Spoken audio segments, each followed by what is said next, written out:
আসসালামু আলাইকুম। আমি মোমেনার দিনকাল থেকে মোমেনা বলছি। আপনারা সবাই কেমন আছেন? আলহামদুলিল্লাহ, আমরা সবাই ভালো আছি। আপনারা পৃথিবীর যে প্রান্ত থেকে আমার ভিডিওগুলি দেখতেছেন তাদেরকে জানাই অসংখ্য অসংখ্য ধন্যবাদ। আল্লাহ আপনাদের মাঝে আমাকে হাজির করছে, তার জন্য শুকরিয়া। আপনারা পৃথিবীর যে প্রান্ত থেকে আমার ভিডিওগুলি দেখতে বসে গেছেন, প্লিজ একটা লাইক দিয়ে বসেন।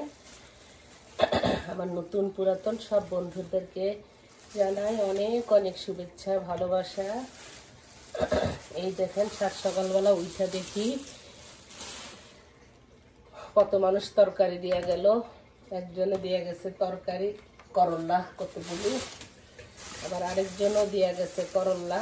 তো ভাবছি এগুলি এখন কাইটা ফ্রোজেন করে রাইখা দিব, এতগুলি তো আর খাওয়া হবে না, তাই না? এমনি শাকটা গাছে রান্না করা। এই যে এখানে দিয়ে সোনারগুলো পাইকে গেছে আর যাই হোক, আলহামদুলিল্লাহ। যে যা দিচ্ছে, আবার দিচ্ছে আপনার লাউ শাক। আমার জামাই তো অনেক প্রিয় লাউ শাক। সেটা হইলো আপনার সিম দিয়া বিচিওয়ালা সিম দিয়া সেই লাউ শাক।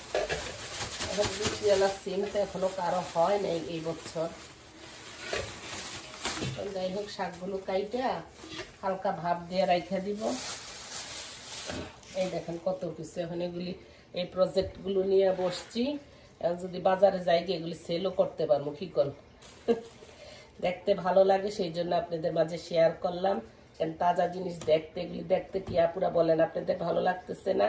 তাজা গাছের থেকে উঠানো করলা, তাজা লাউ শাক, এগুলি বাজারে কিনতে গেলে কিন্তু অনেক দাম। আলহামদুলিল্লাহ, আল্লাহর কাছে শুকরিয়া। পাড়া প্রতিবেশী এত ভালো পাইছি, কোনো কিছু আমাকে ফেলে খায় না। আমিও তাদের আমার সামর্থ্য অনুযায়ী যা পারি দেওয়ার চেষ্টা করতে। আমারটা আমি বেশি বলি না, ওরা যেটা দেয় সেটা বেশি দেখায়, বেশি করায়। তার কারণ হলো আমার মা বলছে, কেউ কিছু দিলে সেটা 10 জনকে বলো, তুমি কিছু দিলে সেটা কাউকে বলবা না।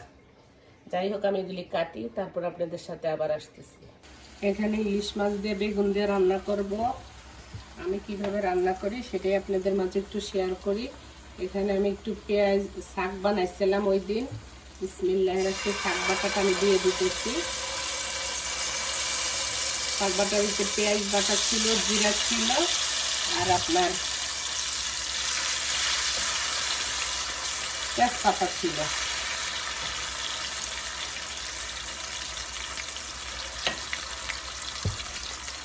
সবগুলো মশলা দিয়ে দিব আমি।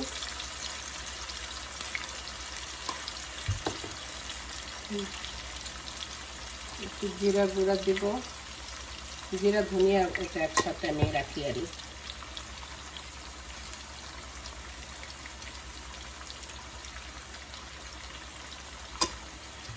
যেখানে কয়েক পিস ইলিশ মাছ, মাথা লেজের ওই সাইডের টুকরাগুলো। মশলাটা কষুক, তারপরে আমি এটার মধ্যে মাছটা ছাইড়া দিব। ইলিশ মাছ যেইভাবে রান্না করি সেটাই মজা।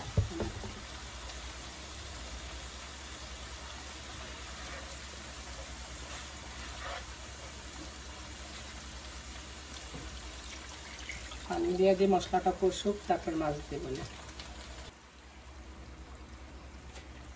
যেখানে মশলাটা কষে গেছে, আমি এখন মাছগুলো দিয়ে দিব। বিসমিল্লাহ।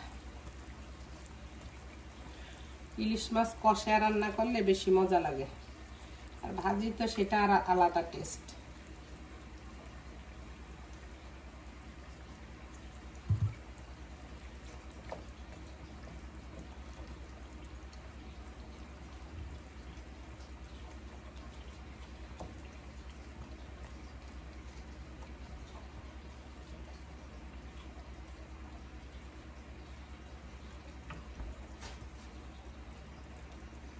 যেখানে আমার ইলিশ মাছটা কষে গেছে, আমি এখন উঠায় ফেলবো। ইলিশ মাছে বেশি মশলা লাগে না, হয়তো সময় লাগে না। এখানে আমি আদা রসুনের পেস্ট দিলে খালি আপনার পেঁয়াজ বাটা, রসুন যেটা শাক করছি সেটা দিছি আর এই মশলার মধ্যে আমি বেগুন দিয়ে দেবো। ওই দিন নিউ জার্সির কাপা আমার হাজবেন্ড আমার কয়, তুমি তো বেগুন লিগে খাও বেগুন। তো ওই আপুর কথা শুনে হাসতেছে। আমার বেগুন অনেক প্রিয়, জামাই খায় না, হলে আমি কী করবো? মানে পছন্দ না, আরে খায় না সেটা বলবো না, খায় বাট পছন্দ না। বেগুন আমার অনেক প্রিয়। এটা এখন আমি তরকারিটা দিয়ে দিব বেগুনটা। বিসমিল্লাহির রহমানির রহিম।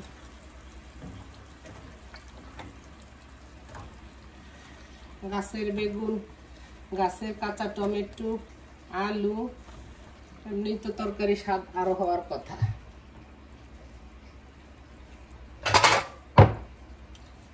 ঢাকনা দিয়ে দে মশলাটা ভিতরে, তরকারিটা ভালো করে মিক্স করে দিলাম, সবগুলো গায়ে যেন মশলাগুলো লাগে।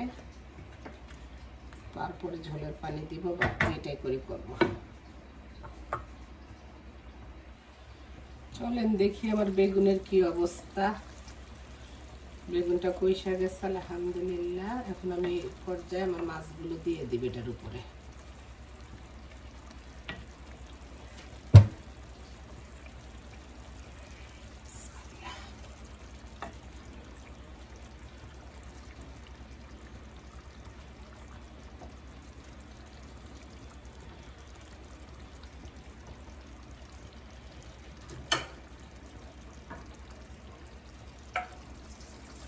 ঝোলের পানি দিয়ে দিই এটার সাথে।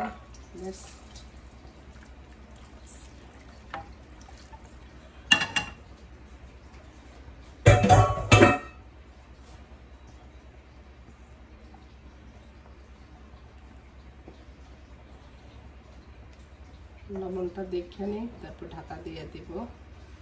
5-6 মিনিটের মধ্যে হয়ে যাব। বিসমিল্লাহ। একটু লবণ লাগবে।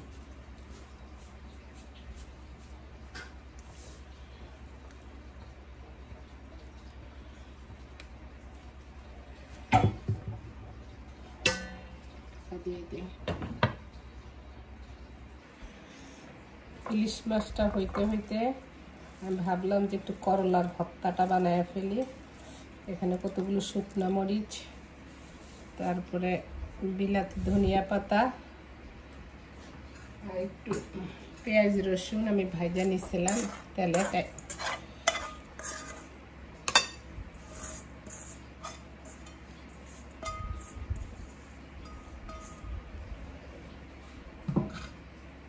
সব ভর্তাই একই, পেঁয়াজ রসুন দিয়া খালি বাড়া দিবেন আর হাতে মাখবেন, যেটাই করেন করলেন।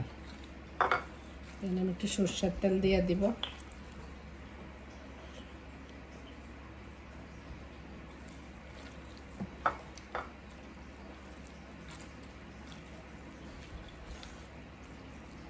করলার পানি খাওয়া, করলার পাতা ভিজা, সেটা অনেক উপকার। করলা ভাজি, করলা সিদ্ধ, আমার জামাইয়ের করলা অনেক পছন্দ, বাট আলু দিয়ে একদম, তার জন্য ভাজি করতে হয়। এখানে আমি অল্প একটু আপনার ইয়ার সাথে উঠে দিয়ে দিলাম। এই যে করলাটা আমি সিদ্ধ করে রাখছি, সেই সিদ্ধ ভিতরে একটু পেঁয়াজ রসুনের এই যে ইয়াটা করলাম, সেটা একটা সাথে দিয়ে দিলাম। হয়ে গেল আমাদের ভর্তা।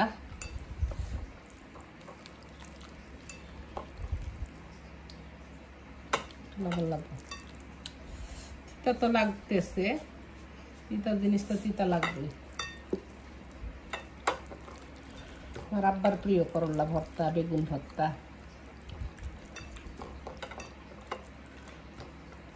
আপনারা এইভাবে করলা সিদ্ধ করে পানিটা ফালাইয়া দিতে পারেন, রাখতেও পারেন, যার যার ব্যাপার। আমি পানিটা এমনভাবে দিছি যেন করলাটা সিদ্ধ হয়ে যায়। আমি দেখাইতে ভুলে গেছি।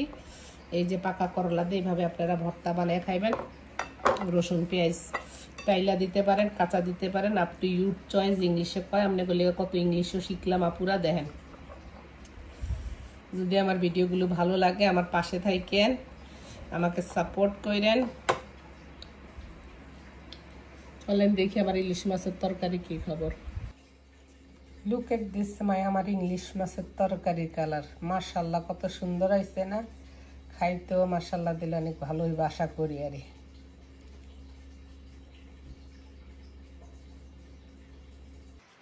বাইরে গেছিলাম ময়লা ফেলতে, দেখি একটা প্যাকেট আসছে শ্যানের। আমার ছোটো ছেলে আমার জন্য 2টা টপস অর্ডার করছে, সিম্পল সুন্দর। এই একটা টপস, আর একটা হলে আপনার এই যে বল প্রিন্টের আমি অনেক বল প্রিন্ট, আমার অনেক প্রিয়, অনেক বল প্রিন্টের কাপড় পরছি। বল প্রিন্টার একটা ইয়া, আর আপনার কি জানি বলে একটা ব্রেসলেট, আমি নাম দিছি পৈতার মালা। এই যে এভাবে পরবো, সাইডটা একসাথে। আগে পরতাম অনেক কিছু, এখন পরি টরি না। যেগুলি আছে এগুলি পরে কুল পাই না, গরমে অস্থির থাকি। তো ঠিক আছে আপুরা, ভালো থাকেন, সুস্থ থাকেন। ছেলেমেয়েরা কোনো কিছু গিফট করলে, কিছু দিলে ভালো লাগে, তাদের জন্য দোয়া রইলে। এদিকে বড় ছেলে, ছেলের বউ, ওরা সহকারে আমরা একটা জায়গায় যাব, আপনাদেরকেও নিয়ে যাব, বলবো বেন সহকারে, দেখবেন আমরা কোথায় যাই, কি করি। ইনশাল্লাহ যদি বাইচা থাকি, জাস্ট কনফার্ম করলো কিছুক্ষণ আগে আমার ছেলের বউ। তো ঠিক আছে, ভালো থাকেন, সুস্থ থাকেন। আমার জামাইও রাজি হয়েছে যাওয়ার জন্য। আল্লাহ হাফেজ, আসসালামু আলাইকুম। যদি ভালো লাগে আমার ভিডিওগুলো, পাশে থাকেন, সাবস্ক্রাইব করেন, লাইক করেন বেশি বেশি করে। এভাবে নতুন নতুন ভিডিও পাওয়ার জন্য আমার মোমেনার দিনকালে চোখ রাখেন। অনেক বকবকাল আছে, তার জন্য আমরা অনেক অনেক দুঃখিত। আসসালামু আলাইকুম।